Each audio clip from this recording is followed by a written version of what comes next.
Saudara dan saudariku yang kekasih, Salam, selamat berjumpa dengan Forkat, Forum Katekismus, tempat belajar firman Tuhan berdasarkan Alkitab, dengan menggunakan buku Katekismus Gereja Kerasulan Baru.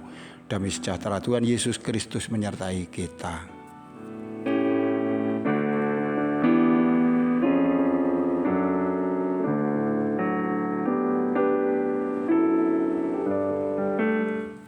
Kita sampai pada soal nomor 133.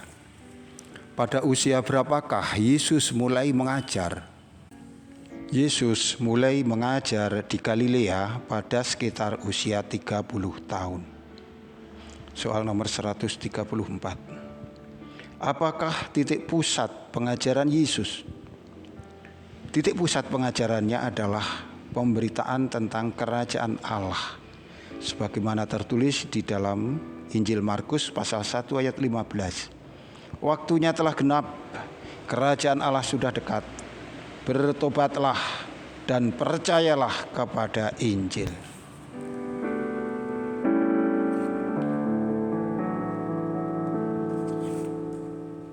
Saudara dan saudari yang terkasih, seruan pertama Yesus tatkala mengajar di depan umum adalah waktunya sudah genap, kerajaan Allah sudah dekat, bertobatlah dan percayalah kepada Injil.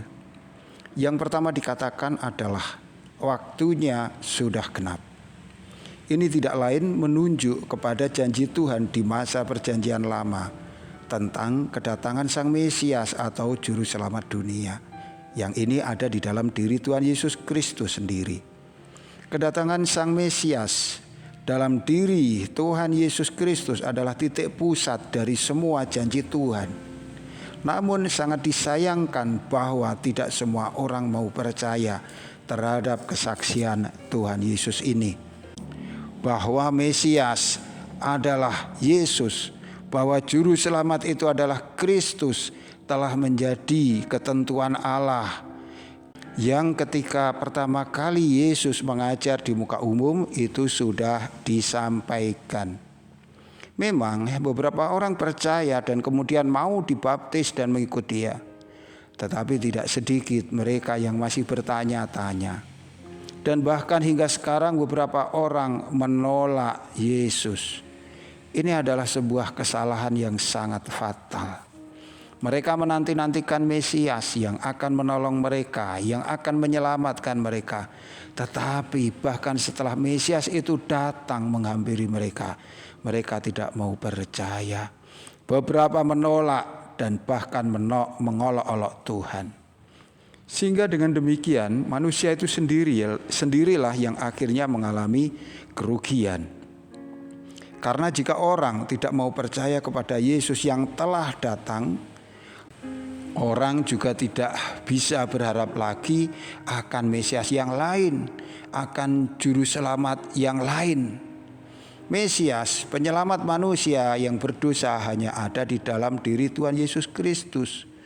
Pada masa lalu, pada zaman Yesus Kristus maupun masa kita sekarang ini, orang-orang yang gagal paham tentang misi penyelamatan Tuhan ternyata masih terus ada. Bahkan orang yang setiap saat membaca Taurat, mempelajari kitab suci, meneliti sejarah, banyak yang mata hatinya tertutup dan tidak dapat mengenali kemurahan Allah di dalam yang datang sebagai penebus dosa.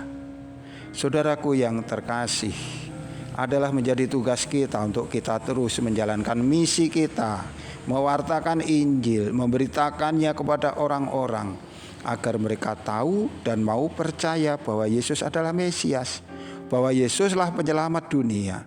Sehingga dengan demikian orang-orang yang selama ini tertutup hatinya, mereka boleh mengalami kemurahan Allah, dapat ditebus dan akhirnya boleh diselamatkan. Karena sesungguhnya dikatakan di dalam kitab suci, waktunya telah genap.